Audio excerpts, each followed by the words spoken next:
Bo'stonliq tumanida 7-chaqiriq xalq deputatlari Bo'stonliq tumani kengashining 24-sessiyasi bo'lib o'tdi. Sessiya kun tartibidan tumanning 2026-yil uchun mahalliy byudjetni tasdiqlash, 2026-yilga mo'ljallangan kompleks ijtimoiy-iqtisodiy rivojlanish dasturlarini qabul qilish, xotin-qizlarni qo'llab-quvvatlash borasida amalga oshirilayotgan ishlar hamda xalq deputatlari Bo'stonliq tumani kengashi raisini saylash masalalari o'rin oldi.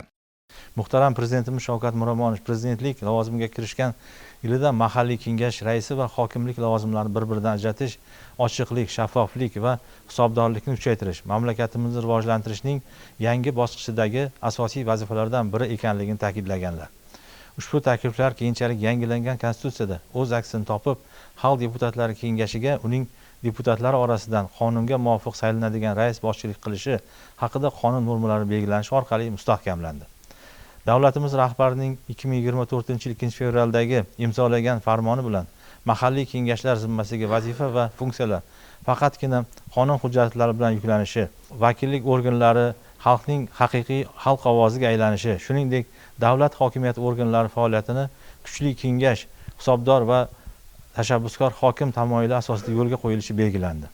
Shu bilan birga kengashlar vakolatlarini munosabatni ta'minlash, ularning vazifa va funksiyalarini aniq belgilash maqsadida muhtaram Prezidentimiz tomonidan O'zbekiston Respublikasi mahalliy davlat hokimiyati vakillik organi faoliyatini 2030-yilga qadar rivojlantirish konsepsiyasi tasdiqlandi.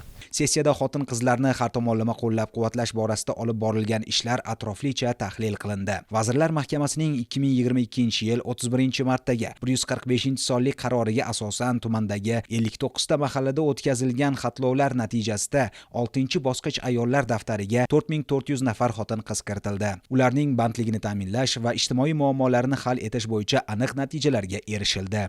Kengash va hokimiyatni ajratish va alohida bo'lish, bundan ko'zlangan asosiy maqsad kengashga hozir qo'shimcha 33 ta funksiya berilyapti. Kengash nazorat funksiyasini olib boriladi. Yurtimizda olib borilayotgan siyosatlarning shaffofligidan dalolat beradi. Bugungi holatimiz deputatlar alohida rol o'ynaydi siyosatda, hokimiyat esa buni ijrosini bajaradi. Bu narsa bizga nima beradi? Xalqni qiziqishlarini, xalqni murojaatlarni, xalqning muammolarini ko'tarib olib chiqish va rahbariyatga, hokimiyatga yetkazish va buni nazorat qilish, bajarilishini ta'minlashimizga ko'proq imkoniyatlar yaratib beradi. Bu bilan biz xalqning muammolarini hal qilishimiz osonroq bo'ladi. Tumandagi moliya masalalari va soliq stavkalarini belgilash bo'yicha keyin yig'ilishga tayyorgarlik ko'rmoqdamiz. Fuqarolarimizni aholining turmush tarzini yaxshilash, farovonlikka intilish va endigi mana 2026-yilgi rejalarni, ya'ni qilinadigan ishlarni rejalashtirish bo'ladi.